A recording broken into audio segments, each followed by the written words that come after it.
There we go. Okay. I am Kate England. I'm the Director of Green Infrastructure for the City of Boston.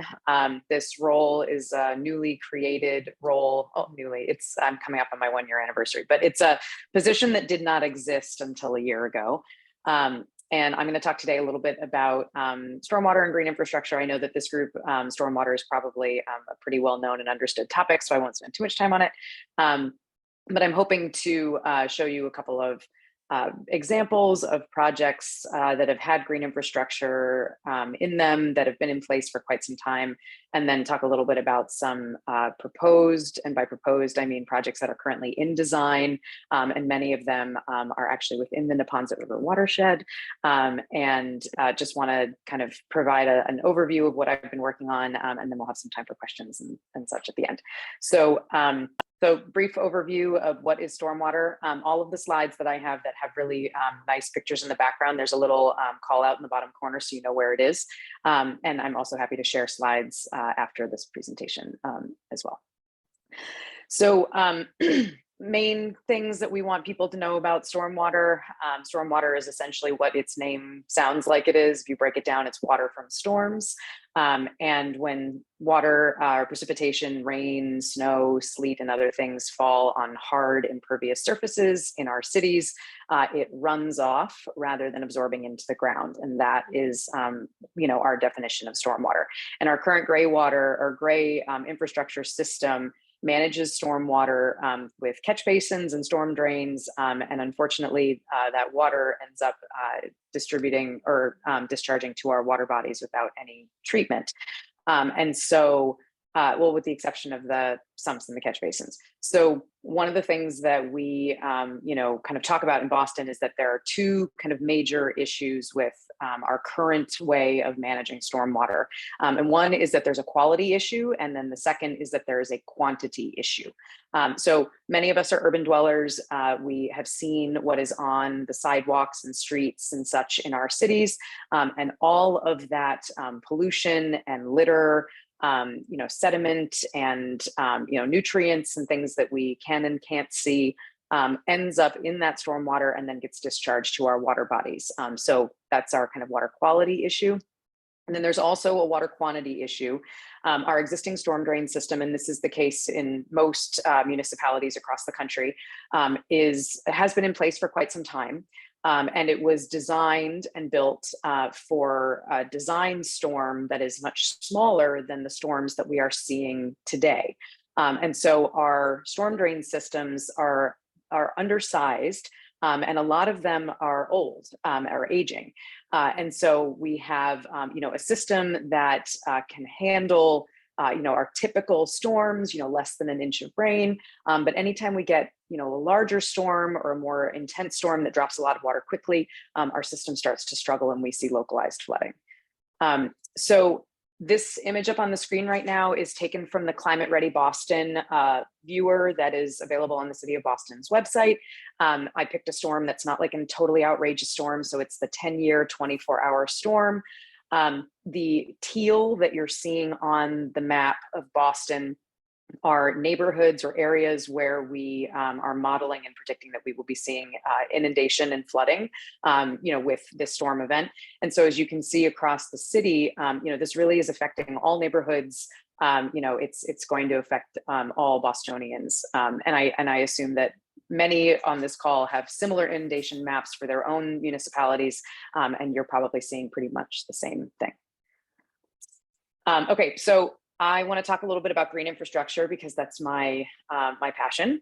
So for the purposes of this conversation, and when we talk about green infrastructure from a stormwater perspective, green infrastructure features use natural materials and processes to manage stormwater. So plants, soils, and other natural materials that allow water to absorb back into the ground. And those natural materials also remove pollutants from that stormwater while it's absorbing through the ground. So although people describe green infrastructure as kind of a new thing, it's really, kind of a return to the natural way that stormwater used to be managed, or that water precipitation used to be managed. So I have a bunch of examples and other things that I'm going to show in just a minute. So don't worry, there'll be lots of pretty pictures. But in my role, my current role, we are looking at green infrastructure as more than just stormwater, management, and more than just stormwater infrastructure. So there's a list of co-benefits up on the screen here. And so when we talk about green infrastructure at the City of Boston, we're also talking about all of these other wonderful things that green infrastructure does. So increasing urban green space and increasing tree canopy, reducing urban heat island. And I won't read the whole list, but there are these really wonderful, additional benefits that come from using vegetated green infrastructure to manage your stormwater.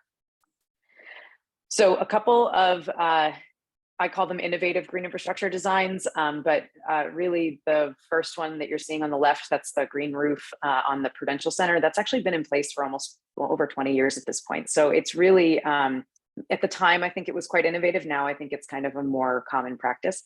And then the image on the right, these are apartment buildings in Milan, Italy. And this is becoming more and more common in Europe, where they're building terraces outside of tall apartment buildings, so that folks who live in, stacked living situations and they're high up off the ground can look out their windows and still feel like they're on the ground floor and get the benefits of having plants right outside your windows. So cooling your air, providing shade, the mental and physical health benefits, and they're really beautiful as well. Or at least I think they are.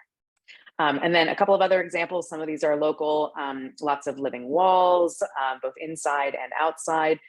These beautiful, the constructed wetland, the Alewife Brook wetland in Cambridge, down in the bottom right corner.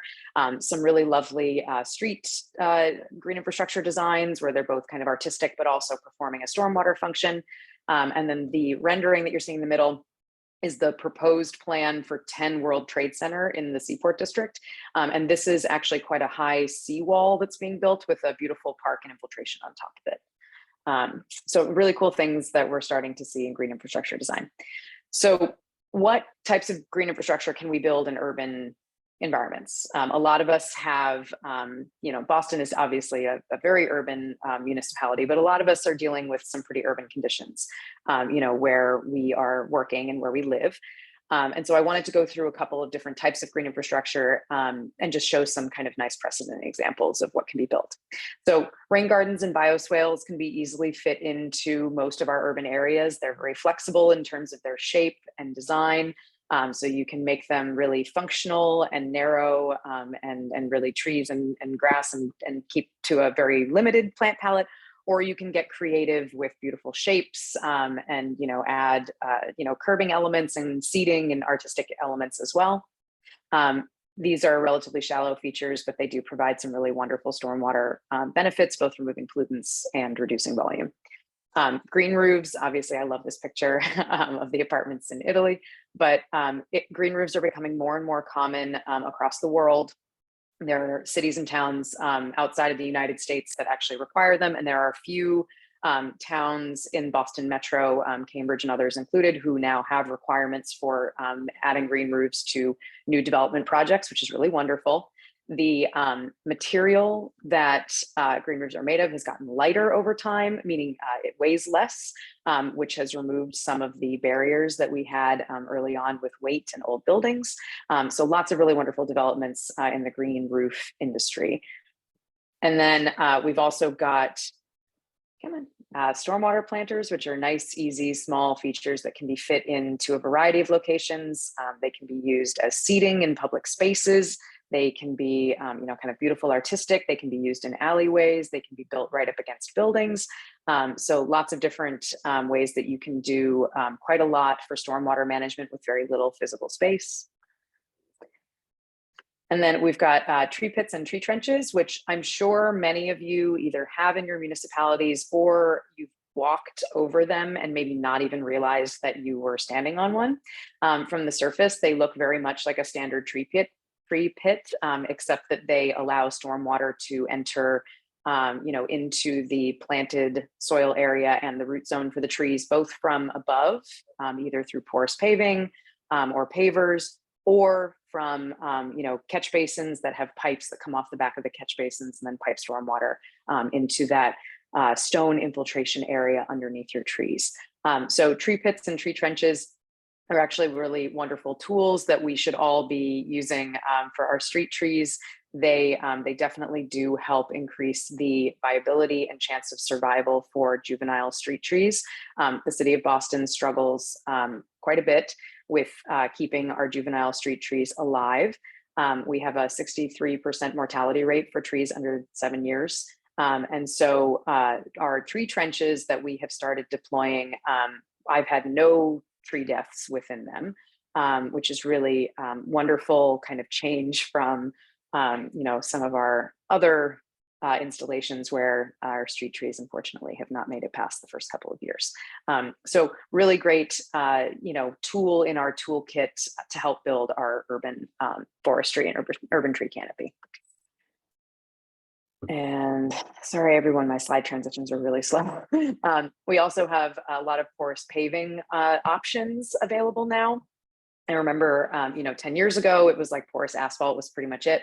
But now, we have porous asphalts, porous concretes, a variety of pavers in different shapes, sizes, and colors. We also have resin-bound aggregate is becoming more common, which is very attractive. Essentially, it's aggregate or stones, of 1/4 inch in size that is kind of tumbled through a resin, with a small cement tumbler, and then is leveled and laid and is porous and beautiful. And then flexi paves and other kind of like rubber-based porous paving is also becoming more common. So we've got a lot of different options that are available now, whereas before it was a little bit more limited. And then I wanted to talk a little bit about some of the projects that we've done in the city of Boston that have used some of the features that I just talked about. So I have 2 examples in the city that are not within the Neponset River watershed, and then an example from the Neponset River watershed, and then we'll talk a little bit about some planned projects. So Audubon Circle is a project that has been in the ground for 6 years now, and it is over in the Fenway neighborhood of Boston. So it's actually pretty close to Fenway Park. This project, I'm showing 2 aerials just so you can see a before and after, centered around this intersection, which was kind of an unhappy intersection for pedestrians, cyclists, and drivers. Large, lots of different traffic patterns going on, lots of backups. And so this project was initiated to deal with some of the traffic issues in Audubon Circle and add some pedestrian and cyclist infrastructure, but also to add some green space and do some stormwater management in this area. So this is the before image. And then this is our after image of what it looked like after the project was completed. So as you can see, there's a lot less hard surface in the areas. We've got some rain gardens that were built in the corners. The slip lanes that were there were closed and turned into pedestrian and cyclist infrastructure. And now the intersection actually has really well-timed lights. So our signals were improved. Our pedestrian and cyclist infrastructure is significantly better. And there's a ton of green infrastructure here as well. So I mentioned that there are rain gardens on the 4 corners, and then there are also tree trenches that run along the length of the roads. I don't know if you can see my cursor. Can you see? No, you probably can't. Okay. So, oh, you can. Great. Yes, we can. Yep. So along Beacon Street, which this is actually a rotated view from what we were just looking at. Apologies. So along Beacon Street, these kind of green and blue areas here, these are tree trenches with trees planted in them. And then these 3 orangey yellow colors are rain gardens. And then this purple one is just a stormwater planter. It couldn't be a full rain garden because there's a gas line that runs underneath this intersection. And so we had to make a small tweak to our design. The image you're seeing on the screen right now is the educational signage that we made that is currently out in Audubon Circle. So if you walk through this area, there are signs that you can stop and read. They show folks where the subsurface stuff that you can't see is, and they also explain how the green infrastructure works. So this is just a nice before and after. Remember, I mentioned that we closed those slip lanes that were part of the original, well, not original, but part of the before condition. The original was actually a traffic circle, which is why it's called Audubon Circle. But you can see here that the slip lane on the left was closed, and now the condition looks like the image on the right. Really lovely improvement, lots of new vegetation, green space, and a lot of stormwater management. We're infiltrating, the 1 inch across the drainage area in Audubon Circle. So the next example that I have is Nubian Square. Nubian Square used to be referred to as Dudley Square. For those of you who are familiar with City of Boston, it has been renamed and has had this really wonderful phase 1 of this redesign has been built, and phase 2 is in design now. So part of phase 1 is that we were able to add a bunch of, a giant porous bike lane, which was fabulous, porous asphalt bike lane. And then 2, we were able to add a bunch of what were supposed to be rain gardens, but during the bid process, actually final design, technically, they were value engineered out because the project estimate had gotten quite high. And so what you're looking at on your screen right now, the darker black color, that is the porous asphalt bike lane. It is elevated and separated. So it's not at street level, it's at sidewalk level. And then you're also seeing these kind of reddish, rectangles around our tree planted areas. And that is dyed red bark mulch around our trees. And fortunately, because the rain gardens were value engineered out so late in the project, the curb cuts to allow stormwater to enter the rain gardens were still built. So even though the feature was not a fully functioning rain garden, some of the more difficult infrastructure to get built or to change was actually constructed. So what you're seeing on the left, that is the image from earlier this year. And this is the condition that has been in place for a couple of years.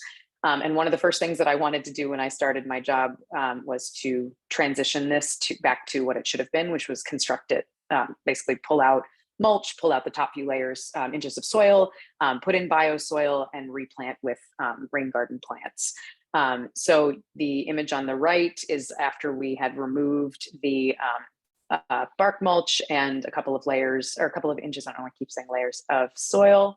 You can see what the old soil line was on the tree. So we removed about 3 inches of soil and then put soil back. So we used a bioswale mix, which is a topsoil compost sand mix.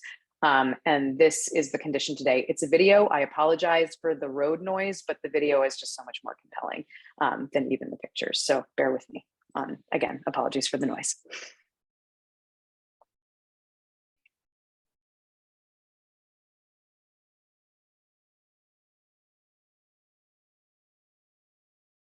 So you can see the porous asphalt bike lane, the newly replanted rain gardens, I'm just going to show you with this video what the porous asphalt looks like up close. So a really different look and feel than the red bark mulch with, sediment and litter and stuff in it. We also have a maintenance contract. It was one of the first things that I did when I started my new job was to procure a maintenance contract for green infrastructure. And so these features are also now getting regular maintenance, from an ecological restoration company who goes out and does, plant care, also does litter removal, assesses the condition of the features after storm events, and just kind of does general eyes on, because I can't be everywhere all at once. So it's really nice to have a contractor. Okay, sorry, the video started again. There we go. Okay, so I wanted to show you an example of a green infrastructure feature in the Neponset River watershed. So I chose, well, first, actually, let's look at the Neponset River watershed. So the city of Boston has 3 or so of our neighborhoods have or exist partly within the Neponset River watershed. So the Neponset is the purple line that you're seeing on the screen. And as you can see, the Neponset River kind of runs down the middle here, and then the Neponset River watershed extends down into Milton and other towns that obviously I don't get to work in. But the parts of Boston that are within the Neponset, I drew this red line here just so that you could see this is the bottom corner of the city of Boston. So parts of our Reedville and Hyde Park neighborhood are in the Neponset River watershed, as well as parts of Mattapan, which are in this area here, and then parts of Dorchester over here. So we do have some good sections of our city that fall within this beautiful watershed. And the project that I chose to talk about today, because there are a couple of examples, it was Peabody Square, which is in Dorchester, the Dorchester neighborhood of Boston. And so you can see on the screen, there are 2 sides of this intersection. So one is over here to the right with the label that says Peabody Square. And then the other part of the project is over here on the left side of Dorchester Avenue. which is predominantly porous paving with some stormwater planters. And then the right side is a relatively large rain garden, as well as some porous paving. This project was another transportation initiated project. The intersection was large and had kind of a difficult to navigate traffic pattern. So when the intersection was, we call it teeing off, but when it was essentially tightened up to make more logical sense, the negative space that was created or that was left behind was transformed into green infrastructure. So these are it's just a screenshot of the PIC plan set. So the plan set that went through permitting with us. So you can see the different hatches tell you the different material types. So these kind of checkered hatches, those are pavers. The kind of, I don't know, tweed looking like gray hatches, those are planted areas, stormwater planters and rain gardens. And then this kind of like large area over here, these are all porous pavers. So just gonna show you a couple of images of what PVD Square looks like today. So the image on the left, this is the rain garden that was on kind of the right side of the intersection. It's a relatively large rain garden. It's one of our bigger rain gardens in the right of way. It captures runoff from the drainage area that I was showing you in that aerial image. And then there's also educational signage, which you can see in the picture, set into the rain garden. And then the image on the right, these are the porous pavers. They need to have some restoration done on them because they've got some like sediment and other things that have collected in the gaps in between the pavers. Unfortunately, we weren't doing a lot of maintenance on green infrastructure before my role was created. And so one of the many things that I'm working on, in addition to the landscape contract, the maintenance contract that I mentioned, is also having a porous paving maintenance contract that will do regular maintenance on our porous paving as well. So a couple of additional images. The image on the left is this chessboard game playing area, and then you can see the pavers are around it. And then this is another view of the rain garden on the right. And this image was taken in like early spring, so not a lot of plant growth at this time of year, but it's much more lush if you go out there right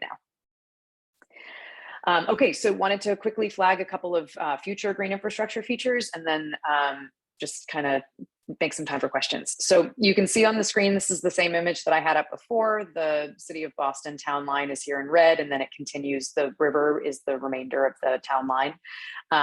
So we have two major roadway reconstruction projects that are happening. Cummins Highway and Blue Hill Avenue are like total redesigns of these corridors that have a ton of green infrastructure planned within them, including some porous asphalt bike lanes, lots of bioswales and rain gardens, some vegetated swales, tons of new trees.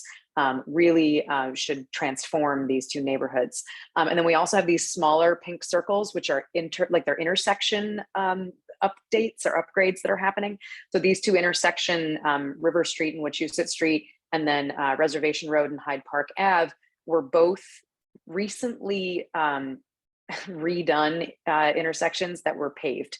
So rather than putting in a rain garden when they teed off the intersection or shortened or did whatever they did for pedestrian safety, they just did a giant concrete island or a giant asphalt island.